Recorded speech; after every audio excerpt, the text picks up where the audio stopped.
पटना में हो रही विपक्षी एकता की मीटिंग को लेकर राजनीतिक बयानबाजी का दौर लगातार जारी है। कोई इसे बड़े बदलाव का संकेत बता रहा है तो कोई इस पर कह रहा है कि इससे होगा कुछ नहीं, बस पूरी कवायद ढाक के 3 बात साबित होगी। अब इस पर बिहार की जनता को उनके अधिकारों के प्रति लगातार सचेत कर रहे जन सुराज के संस्थापक प्रशांत किशोर का क्या कहना है, आइए आपको सुनाते हैं। मेरे भाई नीतीश कुमार जो है, हम ज्यादा उस पर टिप्पणी नहीं करेंगे वो क्या कर रहे हैं। तो एक उदाहरण आपको याद दिला देते हैं। 2019 में एक आंध्र प्रदेश के मुख्यमंत्री थे चंद्रबाबू नायडू। वो इसी भूमिका में थे जिस भूमिका में नीतीश कुमार आने का प्रयास कर रहे हैं। नीतीश कुमार की तो 42 को एमएलए है, लंगड़ी सरकार है। वो तो उस राज्य में बहुमत की सरकार चला रहे थे और यही भूमिका उन्होंने भी शुरू किया था। बंगाल, पूरा देश का दौरा कर रहे थे कि अब हम खड़ा करेंगे। नतीजा क्या हुआ? आंध्र प्रदेश में उनका एमपी घट के हो गया 23 विधायक जीते, सत्ता से बाहर हो गए। तो नीतीश कुमार को बिहार की चिंता करनी चाहिए। अपना ठिकाना है नहीं।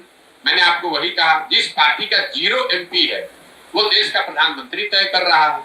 जिस पार्टी का अपना ठिकाना नहीं है वो पूरे देश के पार्टी को एकत्र कर रहा है। ममता बनर्जी के साथ आप लोग बड़ा खबर रिपोर्ट कर रहे हैं। तो पूछे, आप लोगों को पूछना ये चाहिए था कि क्या समझौता हो गया? क्या ममता बनर्जी कांग्रेस को सीट कंसीड करने के लिए तैयार हो गई कि ममता बनर्जी लालू नीतीश के पार्टी को बंगाल में चुनाव लड़ाएगी? या लालू नीतीश ये कहने को तैयार है कि भाई टीएमसी बंगाल बिहार में आकर 1 सीट भी देंगे? वो हमसे ज्यादा जानते हैं ममता बनर्जी को। नीतीश कुमार को कौन पूछता है वहां? आप लोग ऐसी बात करते हैं। फिर आप गए उत्तर प्रदेश में अखिलेश जी 2014 में 5 एमपी जीती थी सपा। 2019 में भी उनके 5 एमपी जीते हैं। और आप बात ऐसे कर रहे हैं जैसे लग रहा है कि 500 एमपी आप ही के पास है। तो 2 जीरो को जोड़िएगा तो उससे क्या होगा? अब हम ये बोलेंगे तो लोग कहेंगे कि ये भाजपा का बी टीम है। मेरे भाई, भाजपा के बी टीम आप हैं। आप अपनी दुकान चला रहे हैं। ये बिहार में मुसलमानों को मैसेज देने के लिए कि हम प्रयास कर रहे हैं। उनको भी मालूम है कि उस प्रयास से कुछ होना हुआ नहीं है। ये खाली डफली बजाने वाले लोग हैं।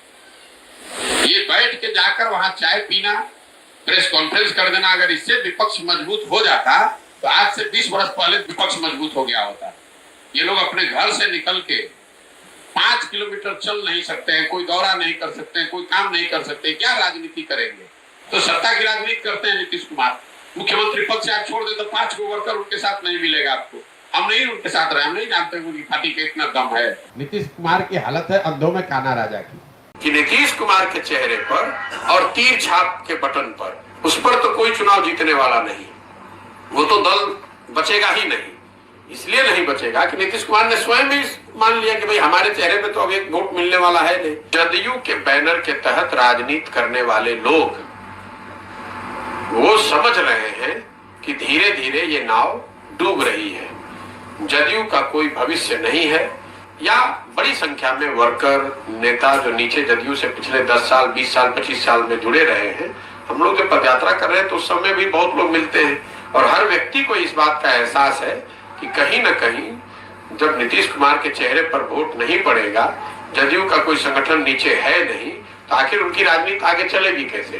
तो आप देखेंगे कि अभी तो चूंकि सत्ता में ये लोग हैं, इसलिए वो डिसइंटीग्रेशन बहुत तेजी से नहीं हो रहा है। लेकिन जैसे जैसे समय करीब आएगा चुनाव का, तो जदयू करके कोई पार्टी का बचना या उस पार्टी के नाम पर वोट पड़ना बहुत मुश्किल दिखता है। ये मेरा अपना असेसमेंट है। बन जाए, प्रधानमंत्री के चेहरा बन जाए, वो तो नीतीश कुमार का मतलब ऐसा है कि बिहार कोई नीतीश कुमार की जागीर थोड़ी ना है। जिसको अपना चेहरा बनाना है दल का बना दे।